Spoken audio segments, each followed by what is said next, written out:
Welcome to Bitesize Fiber Wrapped, our special end of the year episode where we take a step back, look at themes that shape 2025, and share some of the stories, surprises, and lessons learned from across the fiber and telecom world.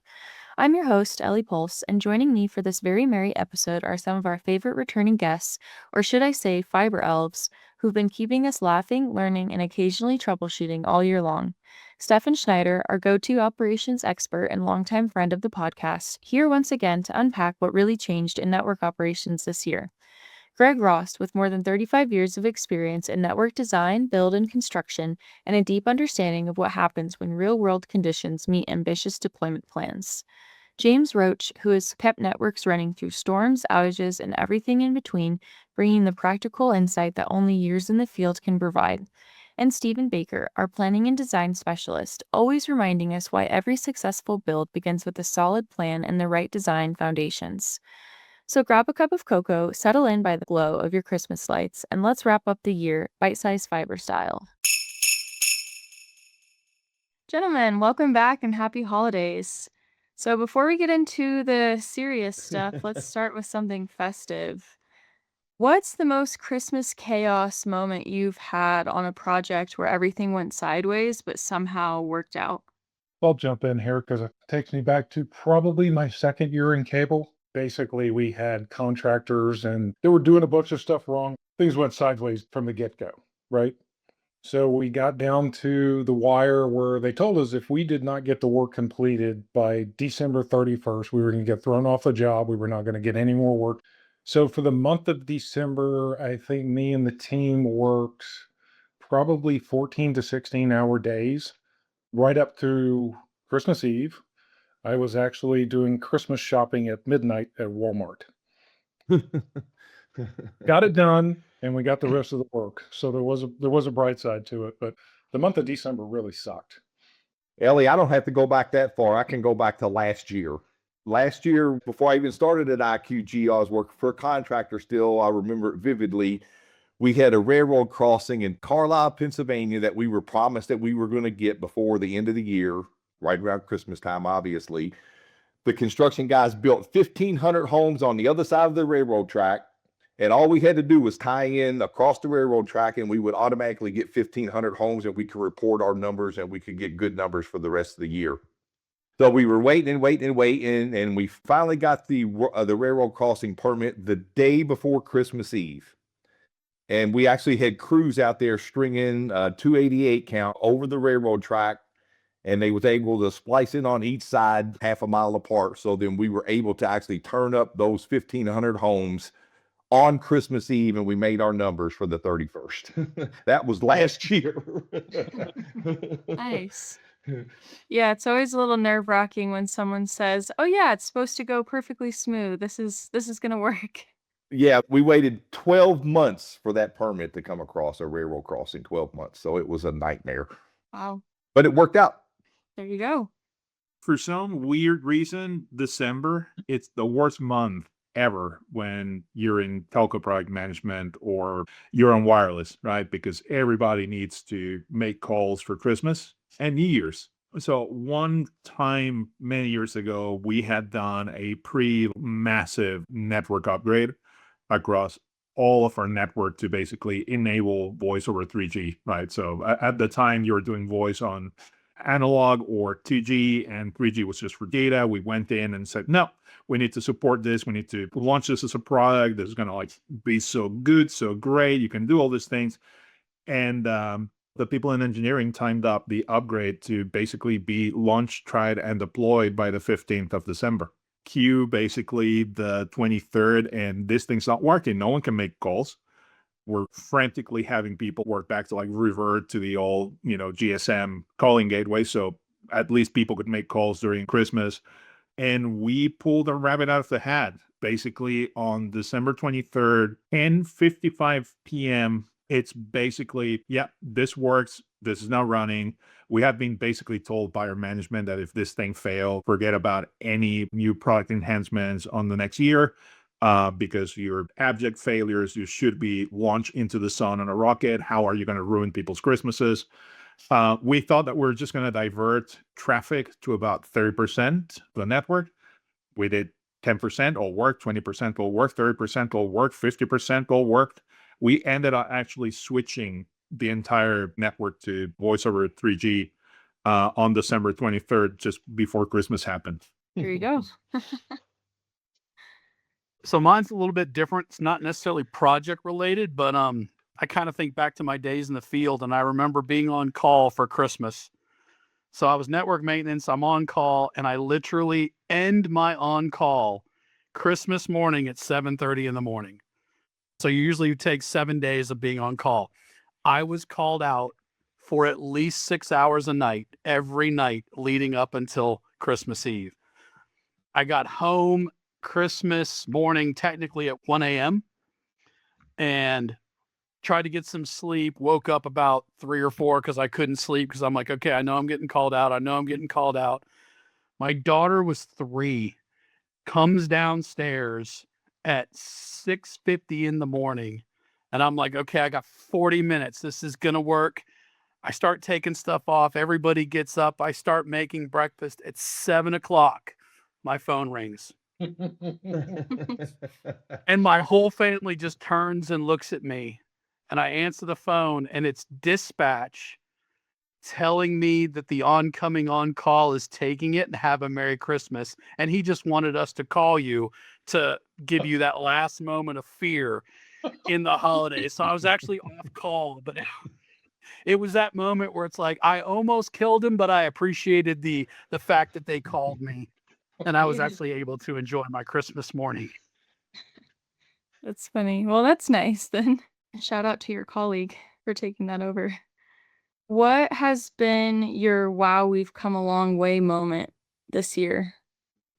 You know, I think for me, it's kind of been the past couple of weeks realizing that I'm coming up on being here a year, and realizing that I'm in a place now where with the team that I'm on and the people that I work with, it's knowing that who to call, and you're starting to get really good responses outside of Stefan. But no, I think it's one of those things where you just kind of sit back and go, wow, I've been here a year. It doesn't feel like a year. And the team that I'm surrounded with and the people that I'm working with are actually helping me get things done and do my job better. And when I started with this company, it was such a new position to me. It's kind of that look at how, we've developed the customer success team over this past year. Well, I'll segue into what I think my wow moment is. I remember starting here at IQGeo, and I was talked about if we could do a certain thing with telephone poles and network manager and help these companies in telco do make ready, do pole analysis, do pole audits and stuff like that. And over the last, I don't know, over the last 60 days, it's really came a long way. I mean, it's really matured into something that we're not 100% there, but I feel that we're about 80% there. And we actually signed our first paid POC with one of our biggest customers. And now we're starting to set up instances for other customers and do demos with the PO agent. That's really came a long way. And I thought it would take more than 10 or 11 months to do that. It's been really, really successful so far. Yeah, it's great to see how much we've grown over the last year. My moment kind of aligns with that a little bit, and I think it's just to see how much the products have progressed in the last year. Probably, and Stefan, argue with me, tell me I'm wrong, but probably as much within the last 12 months as in prior 2 to 3 years. There's been that level of growth in the products. I'm not going to argue with you. I feel like I work insane hours and I'm constantly plugged in doing a bunch of stuff. And yeah, it's good to see that all that's actually like manifesting itself into things. And our customers seem to be happier with the direction that we're going. It's exciting to basically see what you've conceived and all the like effort that you put into like motivating the team is actually manifesting itself in the real world. You're my human Jira boards.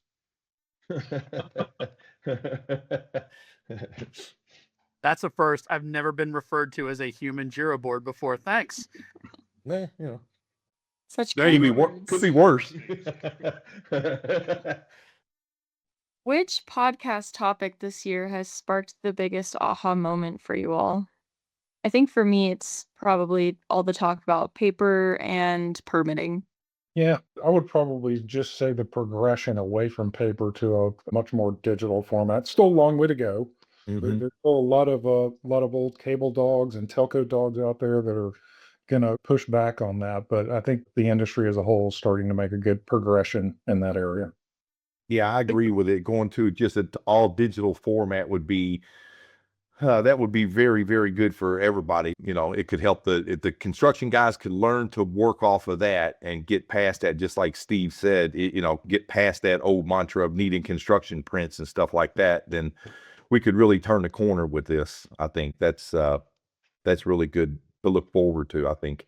Yeah, I think with the kind of the adoption of AI to help improve that digital format, I'm seeing a lot of conversation around how to transition from paper into a digital format and what that looks like for different levels of the business, whether that's someone using their phone for something, a computer for something else, and even an iPad, depending on your role and level of need for information at your fingertips. I think that kind of conversation is really going to be a good one as we start to go into 2026 of how that evolves.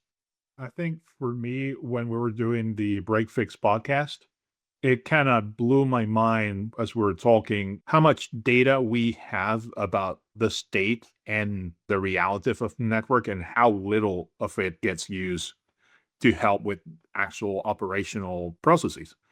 Outside of like, oh, here's the thing in the map, having that conversation sparked a lot of thoughts about like, we really don't grab that data and like mash it up with other data and think more predictively about what we can do with the data we own and the data of the other systems. And we've had some conversations afterwards where we've touched on the subject, but I don't think that I would have started having those conversations if it hadn't been for wonderful company here bringing up that topic to my attention. I think to add on to that, Stefan, I think we're able to engage with customers more and build real life use cases to where we can start to learn more about what data is needed and when, Yeah, whether it's ticketing or outage response, anything like that. So it's still that learning process of where we can apply it. agreed. What technology do you think made the biggest impact this year? I would say the application of AI related to photos and things of that nature. We're seeing a lot of Hmm. businesses revisiting roles like quality assurance and quality control using photographs instead of people with AI to kind of help take that to the next level. So it doesn't impact their bottom line as much, but it gives them a better sense of building a quality network. I think that's been really key. I think it's got a long way to go still, but the sparks of conversation that have happened around that, I think, have been really huge. And even old cable dogs, I've sat with a few of them who are now in the fiber only business and going, "Yep, we need that." And I think it's just because of a lot of it has to do with the lack of quality fiber splicers. So are you saying you're an old cable dog that needed to learn new tricks or? Hmm. Pretty much. Okay. Pretty much. I I can ca- be corrected. I kind of thought the same way, but then I'll segue back into that PO agent that we're developing. Like James said earlier, just do it in the computer using AI with all the points of attachment on the telephone poles instead of sending costly guys out there to do it in the field. We don't really need to do that. We're experimenting with the images that we get from the different years. And every 12 to 18 months, when a new picture comes out, we can analyze that and see if anybody, for example, has attached illegally to a pole. And then we can track it like that using AI to do that. And the providers can take advantage of that instead of going out in the field and taking pictures that way. I would say adding to computer vision because we've been doing work on this for some of our customers. The prevalence of field sensors, it's actually been pretty interesting to see. As someone who came from wireless and IoT for many years and kept hearing from people that you'll never put sensors anywhere because they're expensive and they're this and they're that. Seeing how much people have started putting sensors on cabinets, putting sensors on little stakes, adding real-time kinematics to process of capturing as builds and stuff like that. It's been pretty dramatic in terms of how much it's changed the quality of documentation in the field.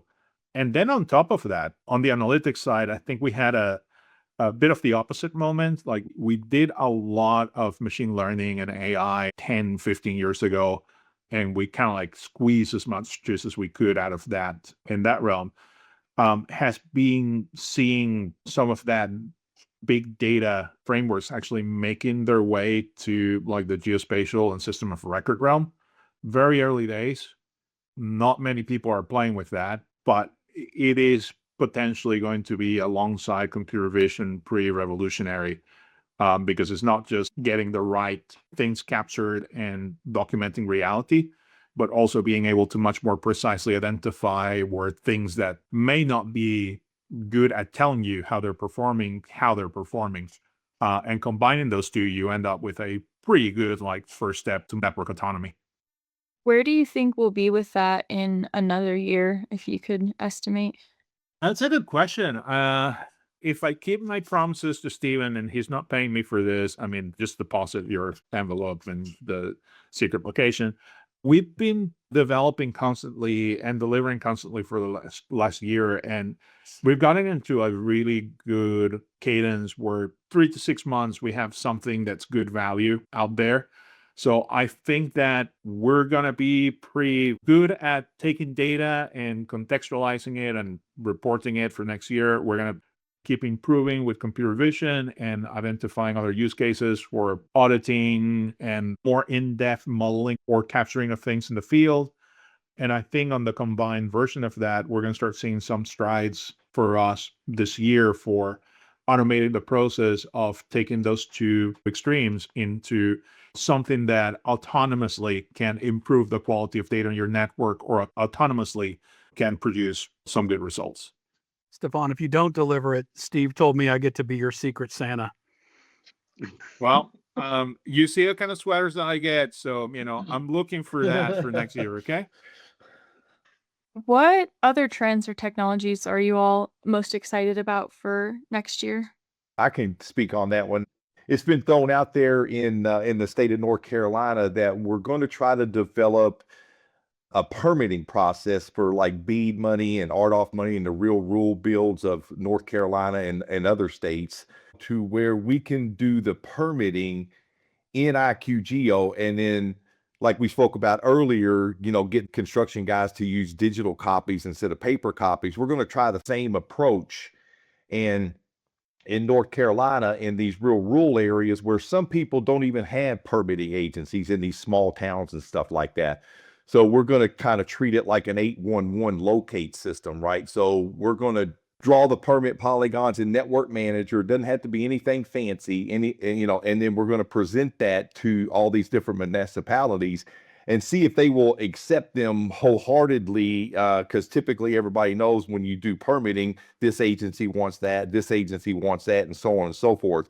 If we could get like a statewide acceptance of a permit electronically like that, instead of sending in paper or shape files or anything, GIS related data and stuff like that, we could get them to accept that. That's what we're going to try to shoot for to help these providers get permitting for the BEAD money that's out there for them to build in the rural areas. I'm starting to see a lot of push toward, especially with us creating kind of that digital twin of the network, being able to standardize things such as permitting documents and construction documents, because they vary so much right now between business to business.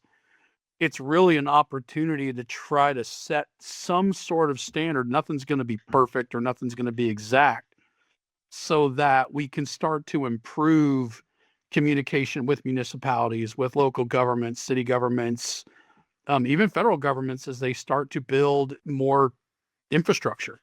I know that a lot of the time around permitting is because everything is so different. So hopefully we can start to build some sort of standardization. And I think there's a lot of businesses and partners we have that are kind of helping to do that, using our tool as the base. Yeah.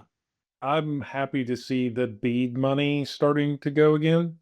I think we had some pretty lofty goals for this year and they didn't happen because that all got retracted and revisited. But the awards that are starting to get handed out, I think that's going to be something that we should be able to capitalize on next year.